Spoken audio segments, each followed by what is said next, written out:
என் தங்கமே, உனக்கு இந்த செவ்வாய்க்கிழமையின் விடியலில் வேண்டும் என்றே ஒருவர் சோதனைகளை கொடுக்க வந்திருக்கின்றார். என் பிள்ளையே, அதிக கவனத்தோடு நீ இருக்க வேண்டிய நேரம். இந்த கருப்பன் சொல்வதை கேட்டு இவர்களிடத்தில் நிச்சயமாக என் குழந்தை நீ கவனமாக இருந்து விட்டாய் என்றால் உனக்கு ஏற்படக்கூடிய மிக பெரிய ஆபத்திலிருந்து நிச்சயமாக உன்னை நீ காத்து கொள்வாய்.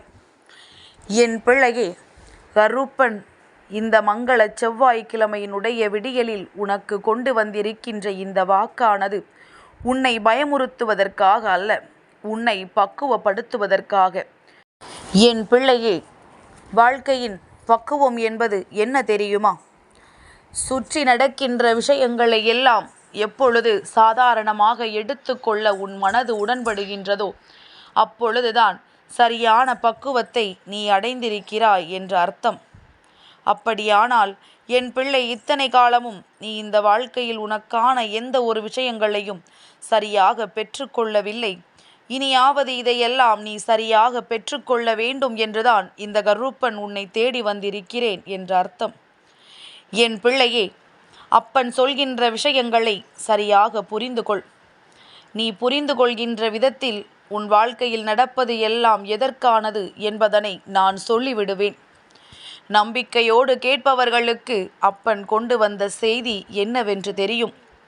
என் பிள்ளையே, இந்த நல்ல நாளில் உன்னுடைய வாழ்க்கையில் வேண்டும் என்றே உனக்கு சோதனைகளை கொடுக்க உன் இல்லத்திற்கு மிகவும் அருகில் இருக்கின்ற ஒரு பெண் உன் இல்லத்திற்குள் வரப்போகின்றார். என் பிள்ளையே, சில காலமாகவே அவர்களினுடைய நடவடிக்கைகளில் பல மாற்றங்கள் இருக்கின்றது. அவர்கள் தான் செய்வது சரியா தவறா என்று யோசிக்கவில்லை. அடுத்தவர்களுக்கு இது வேதனையை கொடுக்குமே என்று சிந்திக்கவில்லை. மாறாக அவர்களின் இல்லத்தில் என்ன நடக்கிறது, அவர்களை எந்த அளவில் நாம் கண்ணீர் சிந்த வைக்க வேண்டும் என்றுதான் யோசிக்கின்றார்கள். இவர்கள் யோசிக்கின்ற இந்த எண்ணங்களினால் உன்னுடைய வாழ்க்கையில் நடக்கின்ற ஒவ்வொரு செயல்களும் சற்று மாற்றங்களை காண ஆரம்பித்திருக்கின்றது. அக்கம் பக்கத்தில் இருப்பவர்களினுடைய பேச்சுவார்த்தைகள் எல்லாம் உன்னோடு சற்று குறைந்து விட்டது என்பதுதான் உண்மை. ஏனென்றால் உன்னை பற்றி இவர்கள் சொல்கின்ற வார்த்தைகள் ஒவ்வொன்றும் அத்தனை பொய்யானது. ஒரு சிறு துளி அளவு கூட உண்மையான விஷயங்களை இவர்கள் பேசவில்லை. ஒரு சிறு துளி அளவு கூட உண்மையை பேசினால் எங்கே இவர்களுக்கு நல்ல பெயர் கிடைத்து விடுமோ என்று சொல்லி அப்பட்டமாக பொய்யை பேசுகின்றார்கள். இதை இப்பொழுது உன்னால் தடுத்து நிறுத்த முடியாது. ஏனென்றால் இவர்களுக்கு அடைக்கலம் கொடுத்தது நீதானே, இவர்களை உன் இல்லத்திற்குள் அனுமதித்தது நீதானே.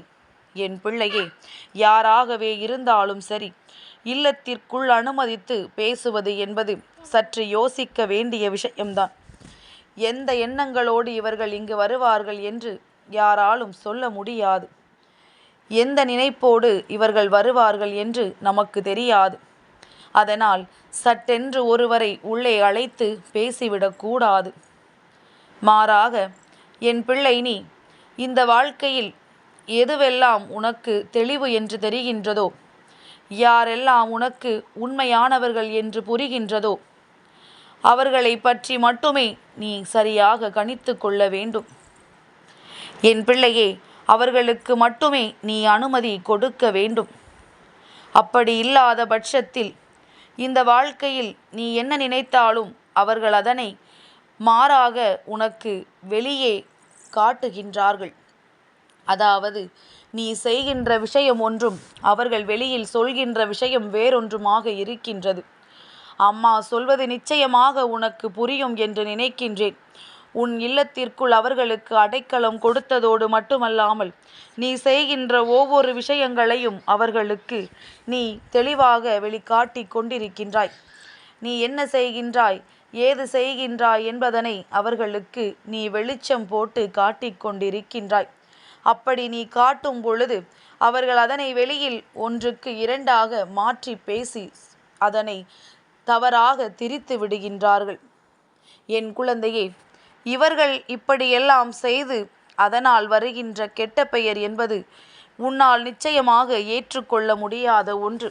ஏனென்றால் நீ செய்வது வேறொன்றாக இருக்கும் பொழுது இவர்கள் அதனை அப்படியே மாற்றி பேசுவதும் இவர்கள் பேசுவதைத்தான் மற்றவர்கள் நம்புவதும் நம்மால் ஏற்றுக்கொள்ள முடியாத விஷயம். எவ்வளவோ தவறுகளை செய்கின்ற இந்த மனிதர்கள் அடுத்தவர்கள் வாழ்க்கையில் ஏற்படுத்துகின்ற பிரச்சனைகளை எல்லாம் நாம் சற்று சிந்தித்து பார்த்தால் இவர்களை எல்லாம் ஒருபொழுதும் இந்த வாழ்க்கையில் நாம் சேர்த்து கொள்ளவே கூடாது. இவர்களுடைய உணர்வுகள் எல்லாம் ஒரு நாளும் நம் வாழ்க்கையில் எடுபடாது. இது போன்ற மனிதர்களிடத்தில் நீ மிகவும் கவனமாக இருக்க வேண்டிய நேரம் இப்பொழுது வந்துவிட்டது. இதற்கு முன்பு அவர்கள் செய்தது எல்லாம் பெரிய விஷயங்கள் அல்ல.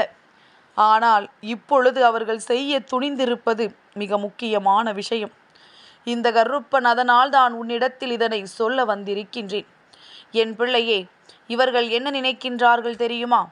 உன்னை அவமானப்படுத்த வேண்டும், எல்லோரும் உன்னை ஒதுக்கி வைக்க வேண்டும், யாரும் உன்னிடத்தில் ஒரு வார்த்தை பேச வேண்டும் என்றால் அதற்கு யோசிக்க வேண்டும் என்று இவர்கள் இப்பொழுது சிந்திக்கின்றார்கள்.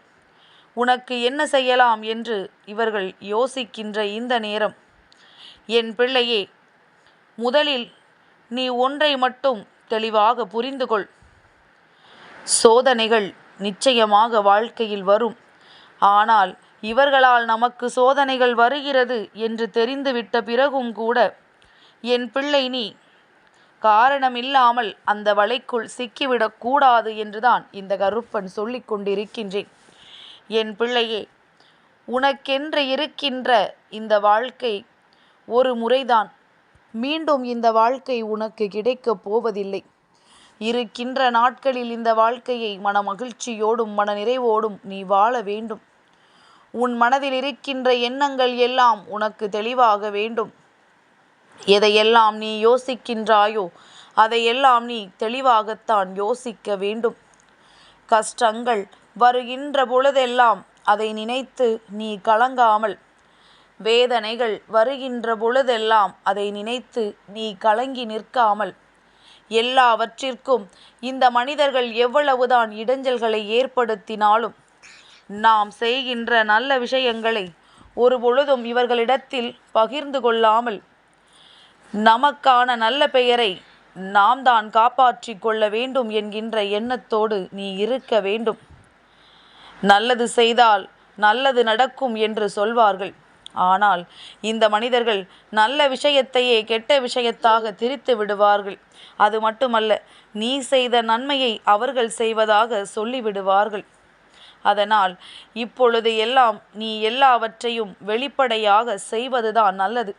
அதாவது ஒரு விஷயத்தை ஒருவரிடம் சொல்ல வேண்டும் என்று முடிவெடுத்து விட்டால் அதை எல்லோரிடத்திலுமே நீ சொல்லிவிடு. இவர்களிடத்திலிருந்து அது வேறு விஷயமாக வெளியே செல்வதற்கு பதிலாக நீ சொல்லியே அது அவர்களுக்கு தெரிந்துவிட்டு போகட்டும். இங்கு நிறைய பேர் என்ன செய்கின்றார்கள் தெரியுமா? தன் வாழ்க்கையில் தான் செய்கின்ற விஷயங்களை ஒருவருக்கு தெரிந்துவிட்டால் அவர்கள் சொல்வார்கள் என்று எண்ணி விடுகின்றாய். அவர்கள்தான் கெட்ட எண்ணங்கள் கொண்ட மனிதர்கள் அல்லவா? எங்கே நாம் சொல்லிவிட்டால் அவர்களுக்கு நல்ல பெயர் கிடைத்து விடுமோ என்று சொல்லி வேண்டும் என்றே மறைக்கின்றார்கள். உன்னுடைய நினைப்பு இவர்கள் சொல்லியிருப்பார்கள் என்று கடைசியில் யாருக்கு எந்த செய்தி சென்று சேர வேண்டுமோ அவர்களுக்கு கடைசி வரையிலும் அந்த செய்தி சென்று சேரப்போவது கிடையாது. என் பிள்ளையே, அதனால் யாரையும் நம்பாதே. அதிலும் குறிப்பாக உன் இல்லத்திற்கு மிகவும் அருகாமையில் இருக்கின்ற இந்த பெண்ணை மட்டும் நீ நம்பவே வேண்டாம். அவரின் சிரிப்பு போலியான சிரிப்பு. மனதிற்குள் ஒரு துளி அளவு கூட நல்ல எண்ணங்கள் இல்லை. குடும்பத்தில் எதுவும் நல்லது நடந்து விடுமோ என்கின்ற பயத்தோடு தான் எப்பொழுதும் சுற்றி திரிந்து கொண்டிருக்கின்றார்கள். இது போன்றவர்களிடத்தில் என் பிள்ளை நீ எச்சரிக்கையாக இருந்து உனக்கான நன்மைகளை நீதான் தேடிக்கொள்ள வேண்டும்.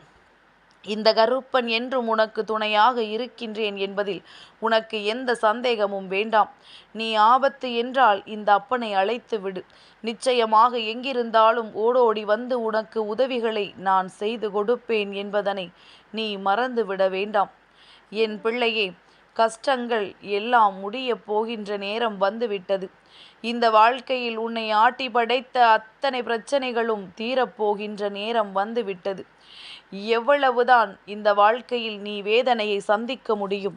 இதற்கு மேலாவது என் பிள்ளை நீ கவனத்தோடு இருந்து உன்னுடைய சந்தோஷத்தை மீட்டெடுத்து விடு. என் தங்கமே, இந்த கருப்பனின் ஆசீர்வாதங்கள் என்றென்றைக்கும் உனக்கு முழுமையாக கிடைத்து கொண்டே இருக்கும்.